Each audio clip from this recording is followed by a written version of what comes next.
Mackenzie Shirilla.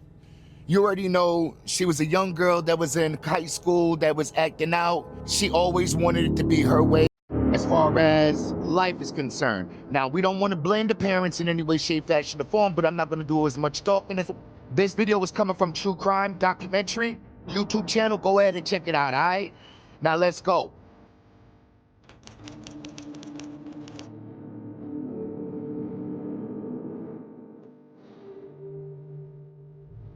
According to psychologists, most often teenagers commit offenses for three reasons: the desire to assert themselves and gain authority among their peers, alcohol addiction, or addiction to illegal drugs, but most importantly, a sense of impunity. Even for the most serious crimes, minors often receive minimal punishment because their young age is taken into account. In our story today, a schoolgirl named Mackenzie Shirilla became the perpetrator of a terrible tragedy that took 2 lives at once. However, the girl herself did not feel remorse for her crime, and at the trial stated that she could do almost anything while staying alive. But she... You know what I think about that situation right there? If they hand out stiffer and harder punishment when it comes to teenagers are concerned, I think, it's just my opinion, y'all can take it or leave it, I think that they should hand out harsher punishment. There are some cases where they should be light on the sentence, but there's certain people that there's no getting through to. He ain't lying. Does not consider herself cool. Mackenzie repeatedly changed her testimony, writing off everything on a lapse in memory, and apparently, until the last moment was confident that she would get away with it. But the verdict of the judge literally dumbfounded the young criminal and her mother, so desperately defending her daughter. But let's get to the bottom of this. Who is Mackenzie Shirilla?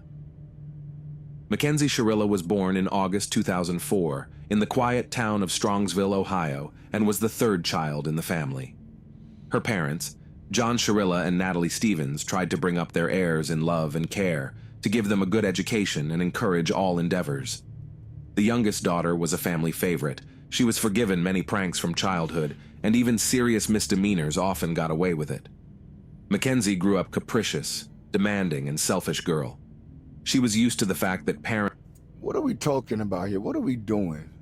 I hope she wasn't underage when she took this. And if she is of age and she took this, that says a lot about this culture where social media became their parents so much that what they see on there, the thought tree, the 304 mindset, is what some of these younger girls look at, and they think that that's the way how to be, when that's not the way how you need to be and conduct yourself. You dig what I'm saying? Because especially if you want to have a bright future, you know what I mean? You want to be able to have a family. You want to be able to walk into certain particular rooms and have the respect from your peers and people that can be considered your constituents. You want to be able to have that. But doing things like this, I don't... Shit like that. I see it.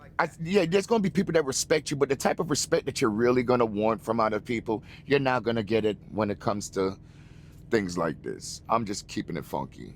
You know what I mean? You know, please, our young ladies out there, cover yourselves up. Certain things is just not meant to be on social media. You know what I mean, yo? Especially if you don't want nobody looking at you sex tool. You don't want to over-sexualize yourself so these guys or anybody can look at you like that, all right? Let's keep moving.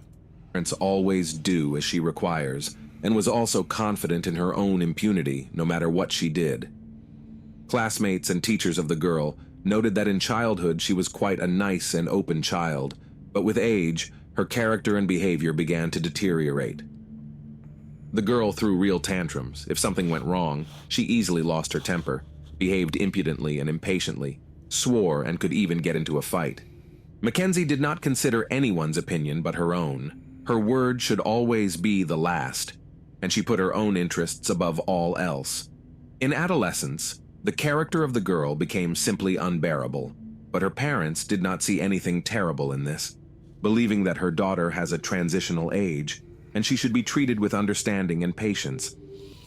Yeah, that's cool, but once it gets to a certain particular point, now we're gonna have to sit down and have a conversation. You know what I mean? And it's tough getting through to teens. I have teenagers myself. It's tough getting through to them. But once it gets to that point, where what you're doing, I'm gonna allow you to express yourself and to be who you are. But once I realize that it's not working, now we're gonna have to have a real uncomfortable conversation, and which is the truth. We have to start talking about this and not watch them spiral out of control and pray that they'll get it together one day. No, we need to actually still guide them, not just leave them to their own vices, because they don't even know any better. But I digress. Let's get back to the story. However, bad character was far from the worst of all the troubles. In high school, Mackenzie was addicted to alcohol, as well as sometimes dabbled in illegal drugs, but she got away with it. Often the girl's actions were reckless and carried a direct threat not only to her, but also to the people around her. Parents still did not notice, or simply did not want to notice the obvious problem. Like many of her peers, Mackenzie was a big fan of social media and literally never let her smartphone out of her hands. She often posted provocative pictures of herself smoking or drinking alcohol on her account, and she left equally provocative comments on them. Mackenzie's friends were just like her. Together, they vandalized, organized pogroms, fights, sometimes stole, and several times came to the attention of the police. However, the young people were treated only with warnings and educational talks, which strengthened their belief in their own impunity. Dominic Russo, a young man named Dominic Russo, was also a native of Strongsville. He was born in September 2001 and was the fourth of 7 children to his parents, Frank and Christine Russo. The boy was raised with 3 brothers and 3 sisters, with whom he was always very close. Dominic studied well in school, from childhood years actively engaged in sports, and tried to lead a healthy lifestyle. Despite the fact that he grew up in a large family, neither he himself nor any of his brothers or sisters was not deprived of parental love, attention, and care. He was used to being in the center of attention and became the soul of any company. I'm not trying to be funny or nothing like that, but kind of look like Lil Pump, don't he? Just kind of look like a younger version of Lil Pump. They say we got twins out there, you know what I mean? Not from your parents biologically, but, you know, there's a carbon copy of us in every single race. And even within our own race, too. Let's keep moving. The young man had a bright and quite attractive appearance, was trim and interesting, so he also had a lot of admirers from a young age. However, he himself tried to avoid fleeting romances, emphasizing serious and promising relationships. After graduating from high school, Russo became a student at a local university, choosing the specialization producer of performing arts. He dreamed of linking his life with music and one day becoming a famous music producer. In addition, the talented and versatile Dominic wrote and performed songs himself. By the age of 20, the guy already had his own small business. He bought a car and rented a separate apartment in a good neighborhood. That's dope. He was doing something productive with himself. That's dope. I love to see the youths like move forward in life and strive to be the best versions of themselves as a civilian out here in this real world. That's dope, man. That's dope. At the same time, he continued to play sports and was considered one of the best students at the university. First love. Dominic and Mackenzie met for the first time when the girl studied in the graduating class. It happened at one of the parties in the company of mutual friends, and this accidental meeting became fatal for both of them.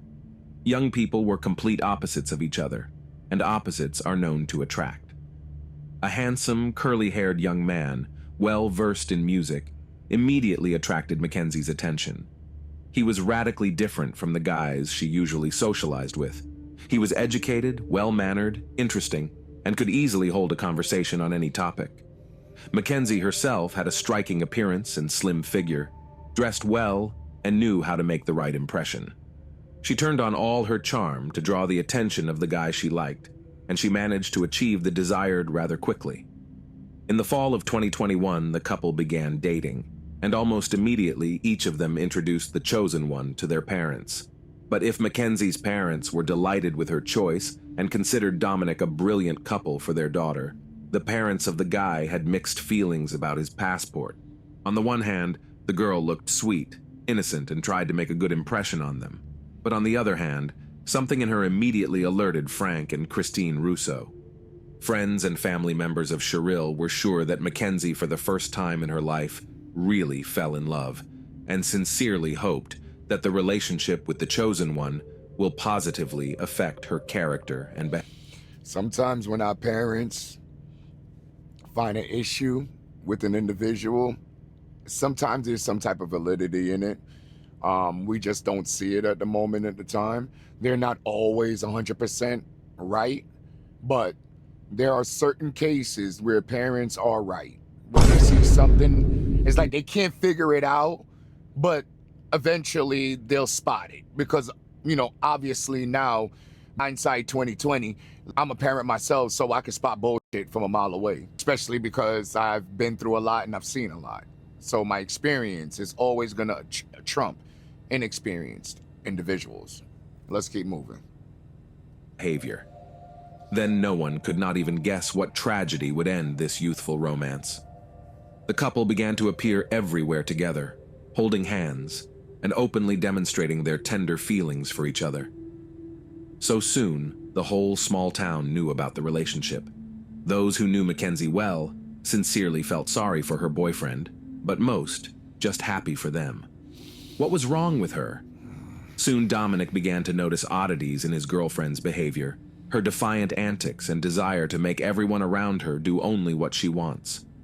At first, he did not focus too much attention on it, writing off everything on the young age and the desire to attract attention. The young people made plans for their future together, and even planned to get married as soon as Mackenzie turned 18. They also planned to leave their native provincial town and together go to conquer a major metropolis, ideally, New York.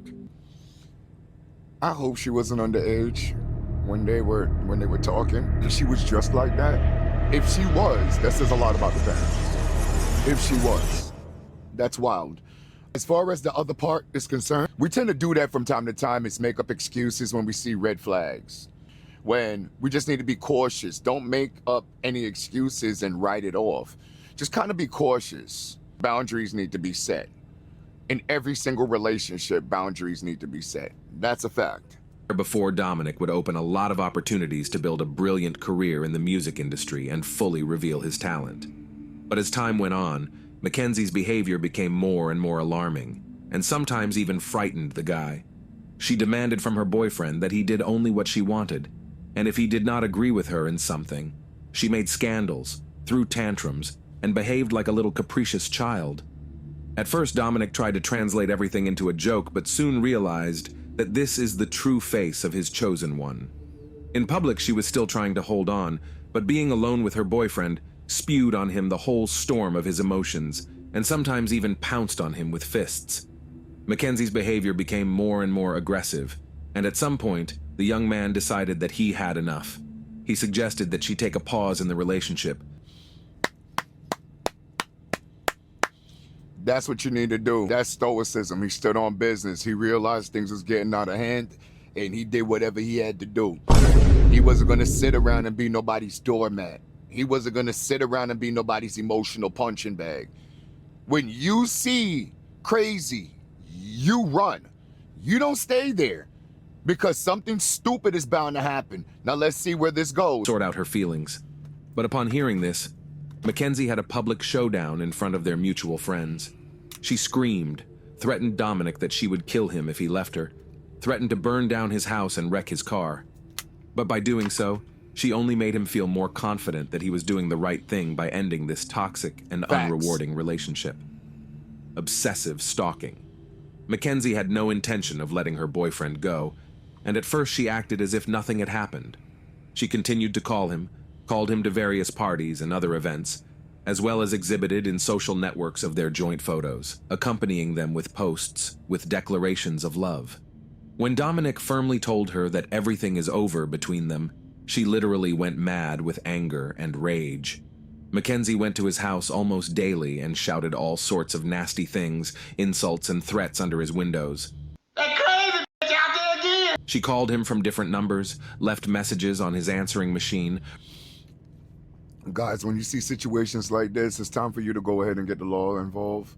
And I get it, that can only go but serve fall, but you need to document, because this is crazy encapsulated in a human being. God forbid if that person tries to frame you. because there are some females out there that will try to frame you. Wrote on social media and emailed him. Mackenzie then swore in love and offered to try to start all over again, then again began to insult and threats. Russo was confused. He simply did not know how to react to such behavior, because he had never encountered such behavior. He tried talking, tried to ignore the former lover, and a couple of times even recorded her threatening tantrums on his phone. It got to the point that Shirilla, seeing the ex-boyfriend on the street or in another public place, began to scream and insult him in front of passers-by. She turned Dominic's life into a real nightmare, but he still hoped that a little more time would pass and she would leave him alone, switching to someone else. One day, in front of witnesses, Mackenzie declared that it was easier for her to kill Dominic than to let him go. Wow. Mackenzie said that if he didn't come back to her, no one would have him, and she would take care of it. The young man... Young man, hear what I'm saying to you. Be careful of that right there. That's crazy. You can't stick it all the way in. You dig what I'm saying? Most of these you don't go all the way in. You know what I'm saying? You just keep the tip in and you don't even go full hard. You just go soft mode and like that or whatever. It's kind of, you know what I'm saying? Build decorum and shit and get to find out who this person is, because these crazies, whoo, they'll make your life a living hell. Yeah, document it. Make sure you get police reports and all types of shit. Everybody can call you a pussy, but they can't call you dead and a jailbird. You heard? Take my word for it. And did not take these words seriously, although those around him realized that Mackenzie was not joking. Among the most frequent threats from the mouth of the schoolgirl were promises to hit and run over the guy with a car, as well as to put him in the car and drive off a cliff or stop on the railroad in front of a train rushing at them. Each option sounded terrifying, and each of them Mackenzie described in detail, as if she had planned it all out long ago and was just waiting for the right moment. An unexpected reconciliation. When Mackenzie realized that threats and insults would not help her to get Dominic back, but only distanced him, she decided to change her tactics. Mackenzie became sweet and charming again, stopped pressuring and harassing her ex-boyfriend, and instead tried her best to pretend that she realized her mistakes and wanted to change for the better. That's called having an epiphany. Yeah, it's a form of hoovering. As far as when you're talking about narcissistic playbooks, I don't like to diagnose anybody. When you study this type of stuff, you're not supposed to diagnose anyone, because at the end of the day, you're not a therapist, nor are you a psychologist. You just learn and know what you need to know, so you know how to maneuver around certain particular individuals, and you know who you giving your energy to, who you not gonna give energy to. You know how to respond to individuals. Every person, you can't respond to them the same. You feel what I'm saying? Or you can't react to them the same. That's one of the great things about psychology. She is a perfect example of what to stay the away from. Wayne and T-Pain made a song called How to Hate a. It's not supposed to be in a super negative way, but it literally goes down this alley when it comes to having someone in your life that's so toxic that even when you break away from them, they're trying to make your life a living hell, just because you wanted to choose peace instead of war. Don't let nobody guilt trip you into tricking yourself into a jail cell just to be with them, because that's where it's going to lead to.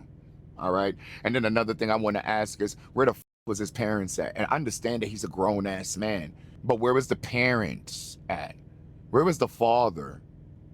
Because as a father, I would have stepped in for any one of my sons, like, yo, come here, mama. Come here, money. Now, we got to talk about this. But I get it. She talked about the upcoming enrollment, asked to help her choose a university, and also claimed that she had gotten smart, and most of all was now concerned about the final exams. Such changes pleasantly surprised Dominic. He, in spite of everything, still had tender feelings for the former girlfriend, and decided out of kindness to help her with university enrollment. Therefore, they again began to see each other and communicate. Gradually, the couple became close again. Dominic began to invite Mackenzie on dates, sought to spend all his free time with her, and believed that she had changed, matured, became more serious and responsible.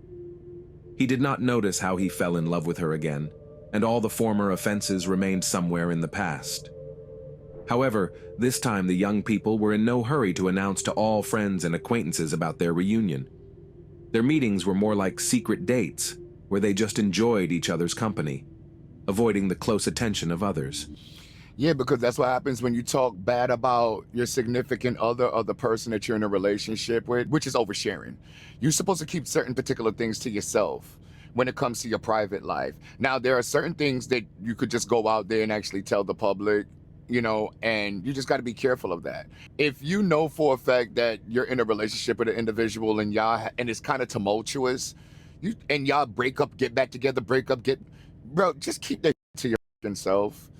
Because the worst thing ever is when y'all do get back together and y'all around each other's family, her family giving you the awkward eye, his family giving you the awkward eye, like, what the you doing here? And then they got stirred up feelings, because you got to remember, her family is going to be loyal to her by default, and so is your family.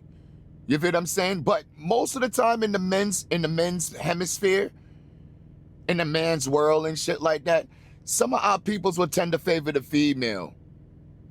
And we got to prove ourselves that we didn't do anything wrong. You know what I mean, yo? But just be careful, all right? When Dominic's own brother Angelo learned about what was happening, he suggested that nothing good would come of it, but the young man in love did not heed his words. A devious plan. While Dominic naively rejoiced at being reunited with his girlfriend and the changes he thought had happened to her, Mackenzie herself hatched a terrifying plan of reprisal against the young man. She was so fascinated by the idea of a car and a spectacular car crash that she began to work out this scenario in detail. In her free time, she spent hours driving around the city, choosing a place suitable for the realization of her plan. However, there were no high and steep cliffs nearby, and going out on the tracks while waiting for a train seemed to her an unreliable idea. One day, Shirilla drove into a nearby industrial area, a fairly secluded place with no cameras on the way, and very few cars in the area.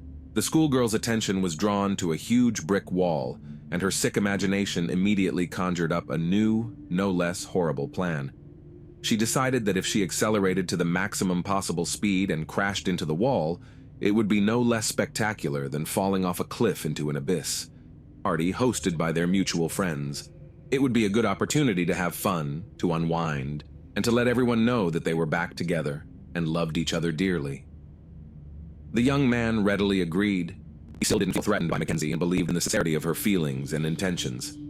The event was scheduled for Saturday, July 30th.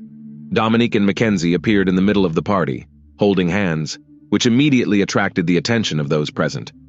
They looked happy, smiled, and openly showed affectionate feelings for each other. Friends were sincerely pleased with their reunion and noted that they are a very beautiful and harmonious couple. All evening and all night, the young people had fun, willingly photographed and without shyness, kissed in front of everyone. But no one even guessed what a terrible tragedy would end this party. The couple drank a little, however, like everyone else at the event, but Mackenzie, secretly from everyone, took a dose of illegal drugs, so to speak, for courage, so as not to change his mind, and at the last moment did not hit the brakes. In the morning, Russo and Shirilla said goodbye to everyone and headed for the car, but then a friend of the guy, Davion Flanagan, followed them and asked them to give him a ride home. Mackenzie tried to object, saying they had plans of their own, but Dominic saw no problem with giving his friend a ride. Not wanting to fight, arouse suspicion, or change plans, Mackenzie agreed, signing Davion's death warrant. Despite her lover's objections, Mackenzie got behind the wheel of the car. Her boyfriend sat next to her in the passenger seat, and her friend sat behind him. The car started and slowly pulled away from the party venue, heading out on its most recent trip. On the main street, Mackenzie drove quietly, keeping to the speed limit and trying not to draw attention to herself. At a stoplight, she stopped, though the road was empty. Mackenzie once again considered her plan, while her passengers dozed off. She later claimed that she wanted to die in the accident, but the perpetrator was obviously lying because she had fastened her seatbelt during the last stop, while her passengers remained unbuckled. When the light turned green, she drove off, quickly picking up speed, and then took a sharp turn onto a poorly lit secondary road leading into an industrial area. Obviously, the guys didn't immediately realize what was going on, if at all. It was as if the devil himself had possessed the driver. The car accelerated to top speed, but Mackenzie continued to press hard on the gas pedal, steering the car into a blank brick wall. A bystander and a miraculous rescue. There wasn't a soul in the industrial area early Sunday morning, so no one saw the accident or rushed to help. Only one woman who lived on the outskirts, not far from the scene of the accident, heard the bang and was not too That's messed up. lazy to go outside to see what was the matter. She saw smoke, and when she got closer, she realized that there had been a car crash, after which she ran back inside to call emergency services. Medics arrived at the scene about half an hour after the accident, but the two guys in the car could not be helped. They died on the spot. The girl behind the wheel was alive. She was saved by her seatbelt and airbags. Mackenzie was unconscious, and her legs were trapped in the mangled car, but she was breathing, and her pulse was clearly palpable, giving hope that she would survive. She opened her eyes several times during the process of being released from the car, but was obviously unaware of what was going on around her. Mackenzie was immediately sent to the hospital, where she was diagnosed with a number of fractures and internal organ damage. Blood tests showed that she was under the influence of alcohol and drugs. However, according to the doctor, perhaps that is what prevented her from dying from painful shock while help was on the way. Investigation, leads, and confession. Initially, the police, having received the results of Mackenzie's tests, assumed that she, being under the influence of illegal substances, simply did not realize what she was doing, and perhaps tried to drive through the wall, or did not see any obstacles in her way. I get that, but we need to stop making up excuses when it comes to females, because if they fall for equal rights, equal fights, and all of that extra stuff, if you do the crime, you're going to do the time, point blank, period. There should not be any lowered charges for them. If a man did it, you would not be sitting here trying to create every excuse in your head, whether or not they meant to do it. You're going to automatically charge that man for driving underneath the influence. Point blank, period, and vehicular homicide. So what are we doing here? We got to stop doing this select politicking. This is one of the reasons why certain females think they can get away with it. Because the law chooses to give them a slap on the wrist or to find excuses to the reason why they committed the crime. When it comes to men, there's no excuse. You fucked up, you fucked up. Now it's time for you to go sit down somewhere and do time. Point blank, period. Let's go. In favor of this version was the lack of braking distance. It was not possible to talk to Shirilla herself because she was unconscious in the intensive care unit after a complex operation. However, she soon came to her senses and, realizing what she had done, began to sob and pour out her soul to the doctor on duty. She admitted that she purposely drove into the wall at a great speed because she wanted to kill her boyfriend and originally planned to die with him. Mackenzie also added that Davion was an accidental victim due to his own obsession because he asked to go with them. The doctor did not take the patient's rambling story seriously, deciding that it was a delusional state resulting from anesthesia and painkillers. Hold up, wait a minute. What obsession did Davion have? That's $1 million question that needed to be in. So what kind of obsession did he have? Was it an obsession with her? As well as guilt over the death of a loved one. And when the police were allowed to talk to the recovering Mackenzie, she suddenly changed her testimony completely. Now Okay. Mackenzie claimed that she remembered almost nothing about the events of that night because she took alcohol and illegal substances. According to the girl, she had a lapse in memory after she got behind the wheel, and how Davion was in the car, she has no idea. However, the facts were to the contrary.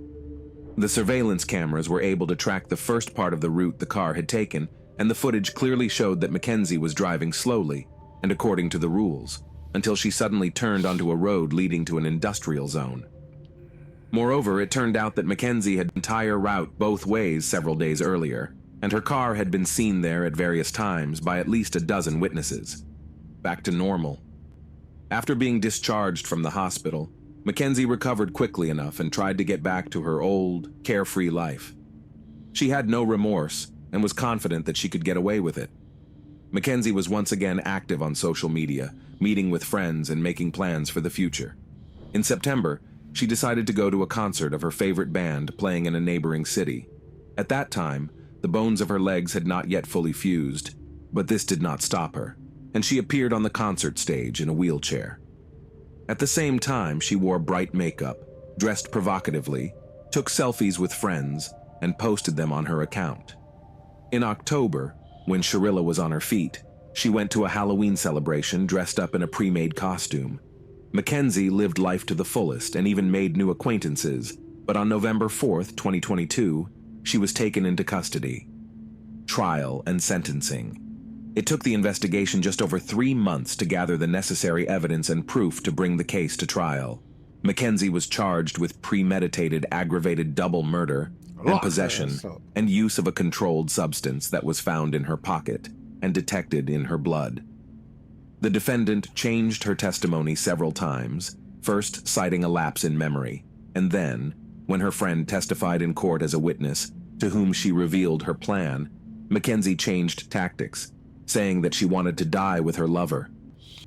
This is an ideal concept of what a sociopath is, when they could turn around and do all of that and then move on with life as if nothing never happened. Create new relationships, like, you're just no more than a figment of their imagination. It's wild. It's wild. It's like nothing ever happened at all. It's a distant memory.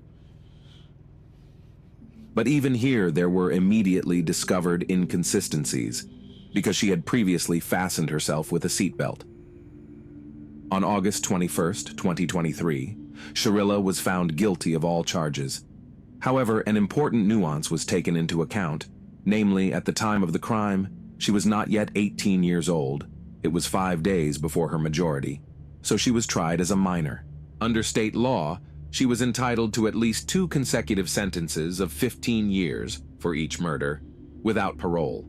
But because of her young age, she was allowed to serve the 2 sentences concurrently, meaning she would be eligible for parole in 15 years.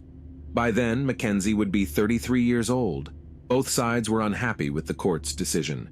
Family members of the deceased young people said they would seek a review of the case in order to increase the punishment, and parents and Mackenzie's lawyer, on the contrary, considered the sentence too harsh and filed an appeal.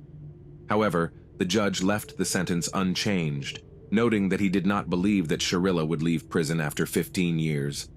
The defendant herself, in his opinion, did not repent for the evil she had committed, behaved arrogantly and even insolently towards the court. But now she will have enough time to seriously consider her heinous act. That's it for the video right there. You know what I mean? When it comes to individuals like this, like, be careful. Be careful, be careful, be careful, be careful. You know what I mean, yo? When you see red flags, be very cautious, all right? I know I was playing around during the beginning and being sarcastic and stuff like that, but be very careful. Be cautious when you see red flags, all right? If your parents find an issue with your significant other, take time out to understand and ask them why and what's the reason why they have an issue with them. You know, and maybe the issue can be corrected, you know what I'm saying, outside of any type of personal prejudice that they might have against the individual, whether male or female. Wow, I'm lost for words when it comes to individuals like this. It's like 3 young people lost their lives based on one person's selfishness and entitlement. Leave y'all comments down below. Like, share, and subscribe. We're on our way up to 200. Help me to get there. Join the squad. You already know what to do. I'm here to stay, baby. Until then, I'm out this. Peace.